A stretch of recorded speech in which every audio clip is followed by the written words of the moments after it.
Resumen de la obra, la historia de mi vida. Giacomo Casanova. Giacomo Casanova abre la historia de mi vida con una mirada minuciosa hacia sus orígenes, convencido de que el carácter de un hombre se gesta mucho antes de que él mismo lo comprenda.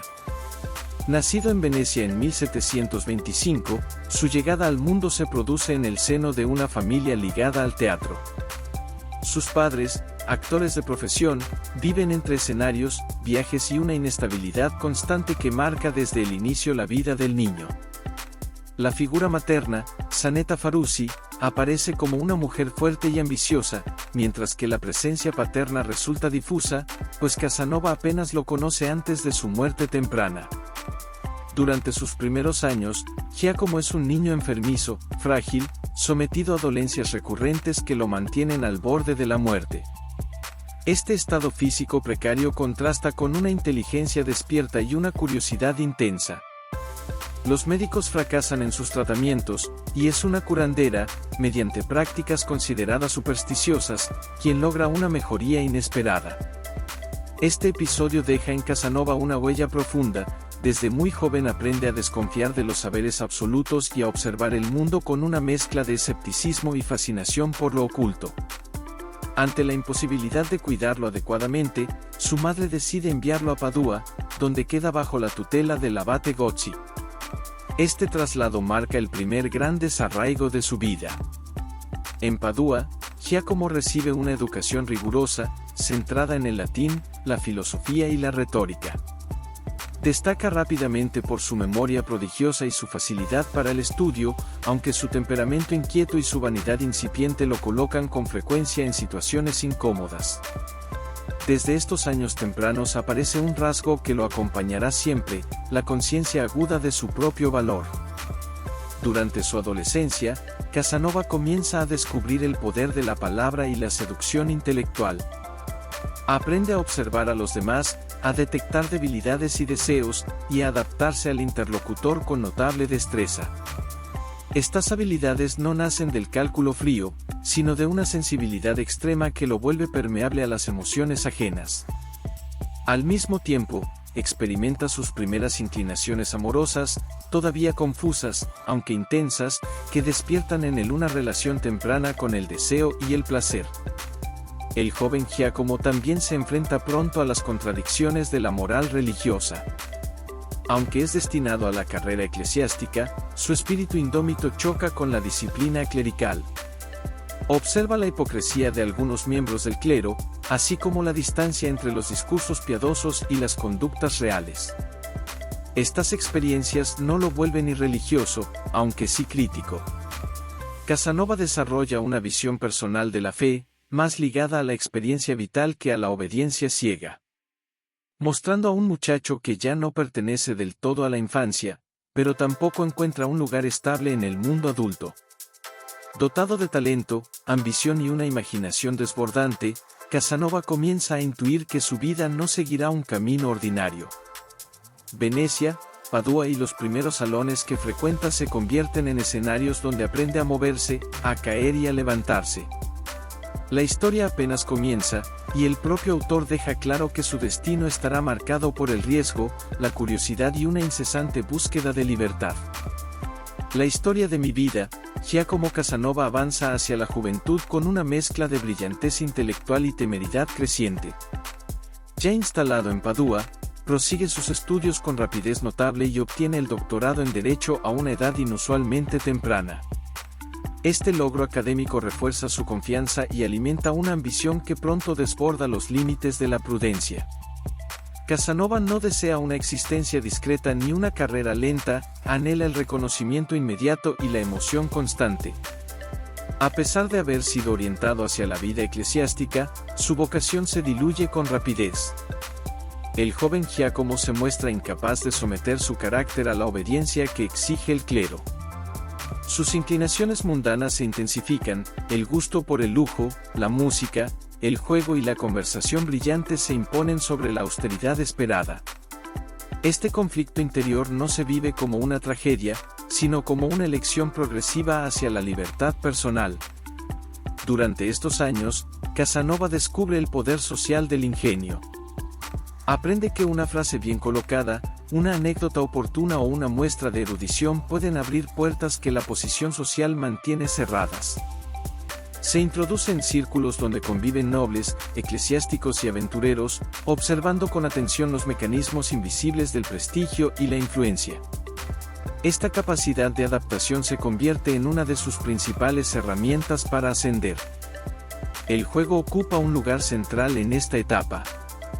Casanova se siente atraído por el azar, no solo como medio para obtener dinero, sino como experiencia vital. Las cartas y los dados representan un desafío constante al destino, una confrontación directa entre la inteligencia humana y la incertidumbre. A veces gana sumas considerables, en otras ocasiones, pierde lo poco que posee. Cada victoria fortalece su audacia, y cada derrota lo empuja a buscar soluciones ingeniosas para sobrevivir. En el ámbito amoroso, sus experiencias se vuelven más definidas y profundas. Casanova relata sus primeras relaciones con una franqueza que revela tanto deseo como vulnerabilidad. Para él, el amor no es únicamente una conquista, sino una forma de conocimiento. Observa en las mujeres una complejidad que admira y respeta, aun cuando sus relaciones se vean marcadas por la inestabilidad y el impulso. Estas vivencias consolidan su fama incipiente como seductor, aunque todavía lejos del mito que llegará a encarnar. La precariedad económica se convierte en una constante. A pesar de su talento y formación, Casanova carece de un ingreso estable. Esta situación obliga a aceptar empleos diversos, algunos incompatibles entre sí, y a depender de la generosidad de protectores ocasionales. En este contexto, desarrolla una relación ambigua con la mentira y la representación. Aprende a exagerar, a callar o a reinventarse según las circunstancias, convencido de que la vida exige flexibilidad extrema. El capítulo muestra también los primeros choques con la autoridad. Casanova comienza a experimentar las consecuencias de su conducta imprudente, censuras, sospechas y advertencias que no siempre toma en serio. Su confianza en la propia inteligencia lo lleva a subestimar los riesgos, convencido de que siempre encontrará una salida. Esta actitud, que a veces roza la arrogancia, se convierte en una constante de su carácter. Giacomo Casanova aparece como un joven brillante, inquieto y profundamente contradictorio. Posee talento y carisma, aunque carece de estabilidad y mesura. Sus estudios han concluido, pero su verdadera educación apenas comienza, forjada en salones, mesas de juego y encuentros furtivos. El mundo se abre ante él como un escenario lleno de promesas y peligros, y Casanova se dispone a recorrerlo con la convicción de que la vida solo merece vivirse cuando se arriesga todo. Giacomo Casanova abandona definitivamente la relativa protección de sus años de formación y se lanza a una existencia marcada por el desplazamiento constante. Viajar se convierte en una necesidad tanto material como espiritual. Venecia, con sus canales y su esplendor ambiguo, reaparece como punto de partida y de retorno, aunque ya no es un refugio seguro. Casanova comienza a comprender que el mundo no ofrece estabilidad a quienes rechazan someterse a un orden fijo. Tras una serie de decisiones imprudentes y relaciones mal gestionadas, su posición social se deteriora. La falta de ingresos estables, unida a su gusto por el gasto y el riesgo, lo empuja a una situación cercana a la miseria. Aún así, Casanova se niega a aceptar la humillación pasiva. Confía en su ingenio, su cultura y su presencia para reconstruirse una y otra vez. Esta etapa está marcada por ascensos repentinos y caídas bruscas, como si su vida se rigiera por una lógica teatral. Durante sus primeros viajes, entra en contacto con distintos estratos sociales. Se mezcla con nobles, soldados, charlatanes, músicos y aventureros. Observa con atención las costumbres locales, los vicios recurrentes y las jerarquías implícitas que organizan cada ciudad. Casanova demuestra una capacidad extraordinaria para mimetizarse con su entorno, adoptando el lenguaje, los gestos y las actitudes que le permiten ser aceptado. Esta versatilidad lo salva en más de una ocasión de la ruina absoluta. El juego continúa siendo un elemento central de su existencia. Casanova lo practica no solo como medio de subsistencia, sino como afirmación de su carácter desafiante. Cada partida representa una confrontación directa con la fortuna, una manera de imponer la voluntad sobre el azar. Aunque esta práctica le proporciona momentos de abundancia, también lo expone a deudas peligrosas y enemistades duraderas. Aprende que el mundo del juego está regido por reglas no escritas, donde la astucia resulta tan importante como la suerte. En el plano amoroso, sus relaciones se vuelven más intensas y complejas. Casanova se involucra con mujeres de diversas procedencias, desde jóvenes humildes hasta damas de posición elevada. Estas relaciones le ofrecen refugio emocional y apoyo material, aunque también generan conflictos y rupturas dolorosas. Para Casanova, el amor y el deseo se entrelazan con la supervivencia, sin perder su dimensión afectiva. Cada vínculo deja una huella que el autor recuerda con una mezcla de nostalgia y lucidez. El capítulo también muestra su creciente contacto con el peligro. Casanova se ve envuelto en situaciones comprometidas, ya sea por deudas, rivalidades o comportamientos imprudentes. Aprende que la reputación puede ser un arma de doble filo. Su fama como hombre ingenioso y audaz le abre puertas, aunque también despierta sospechas. Este aprendizaje se realiza a través del error, y cada equivocación amplía su comprensión de la naturaleza humana. A lo largo de esta etapa, Casanova desarrolla una filosofía práctica de la vida. Comprende que la moral dominante suele adaptarse a la conveniencia de quienes detentan el poder. Esta observación refuerza su determinación de confiar únicamente en sí mismo. El mundo se presenta como un tablero donde cada movimiento debe calcularse con rapidez, y donde la improvisación resulta indispensable. Casanova no se considera una víctima del destino, sino un actor consciente de sus riesgos. Giacomo Casanova emerge como un hombre en tránsito perpetuo, formado no en aulas, sino en caminos, posadas y salones improvisados. Ha perdido seguridades, aunque ha ganado experiencia. Su caída social no lo destruye, lo transforma. Cada viaje amplía su horizonte y fortalece su convicción de que la vida es una sucesión de pruebas que solo los audaces se atreven a enfrentar. El escenario está preparado para conflictos mayores, donde la libertad y el peligro caminarán juntos. La historia de mi vida marca un punto de inflexión decisivo en la trayectoria de Giacomo Casanova. Tras años de vida errante, excesos y relaciones ambiguas con el poder, sus actos comienzan a tener consecuencias graves. De regreso en Venecia, su fama de hombre ingenioso, libertino y poco confiable despierta la atención de las autoridades. En una ciudad donde el control político se ejerce con discreción implacable, Casanova se convierte en un personaje incómodo. Las acusaciones que pesan sobre él son vagas y múltiples: libertinaje, prácticas consideradas peligrosas para la moral pública, vínculos con ideas prohibidas y uso de libros censurados. En el contexto de la República de Venecia, donde la Inquisición de Estado vigila la conducta privada con celo extremo, estas sospechas bastan para justificar su detención. Casanova es arrestado sin un proceso claro y conducido a los plomos, la temida prisión ubicada en los altos del Palacio Ducal. El encierro representa una humillación profunda para un hombre habituado al movimiento y la independencia. Las condiciones son duras: calor sofocante en verano, frío penetrante en invierno, vigilancia constante y aislamiento prolongado. Privado de libros y de contacto humano, Casanova se ve obligado a enfrentarse a sí mismo. En este espacio cerrado, reflexiona sobre su vida, sus errores y su orgullo. La prisión no lo somete, afila su determinación. Durante el cautiverio, Casanova demuestra una vez más su ingenio excepcional. Observa con atención el funcionamiento del penal, estudia los hábitos de los guardias y establece comunicaciones clandestinas con otros prisioneros. Su mente, incapaz de resignarse, transforma la reclusión en un problema a resolver. La idea de la fuga se impone como una necesidad vital, una reafirmación de su derecho a la libertad. Tras meses de preparación silenciosa, logra ejecutar una de las evasiones más célebres de su tiempo. Con recursos mínimos y una audacia extraordinaria, Casanova escapa de los plomos atravesando techos y pasadizos ocultos, desafiando el sistema de seguridad veneciano. La huida no es solo un acto físico, es una victoria simbólica sobre una autoridad que pretendía quebrarlo.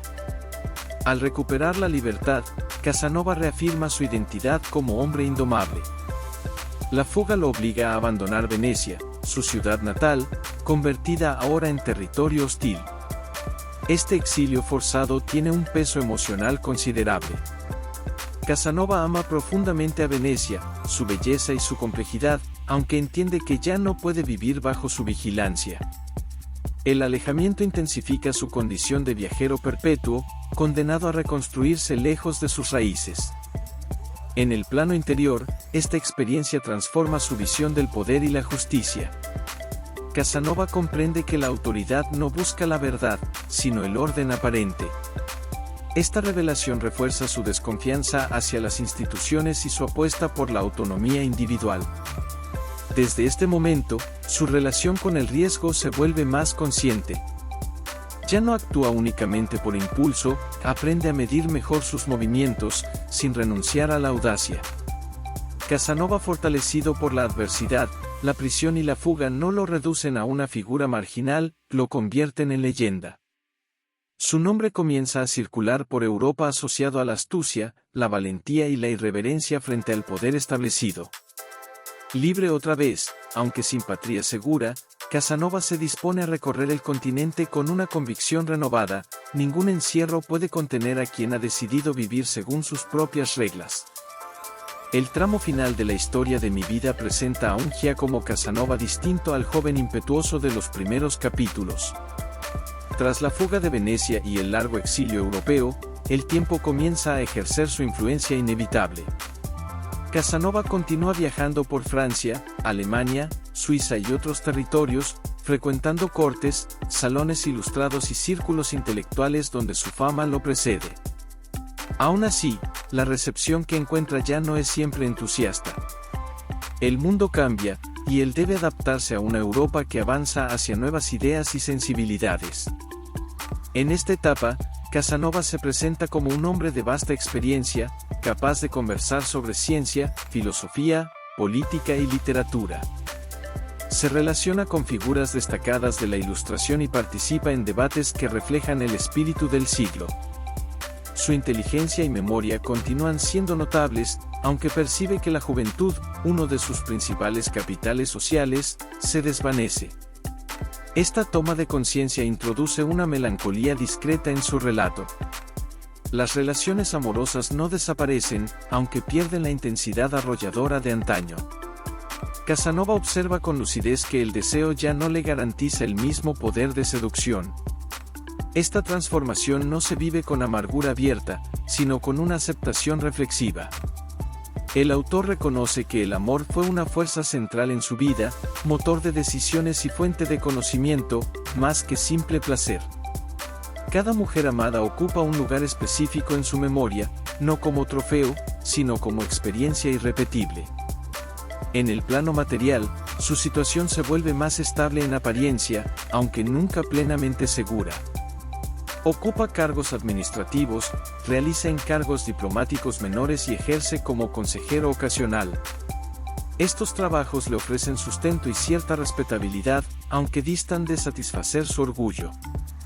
Casanova siente que su talento merece un reconocimiento mayor, aunque aprende a convivir con la modestia impuesta por la edad y las circunstancias. El momento decisivo de esta etapa es su retiro progresivo de la vida pública.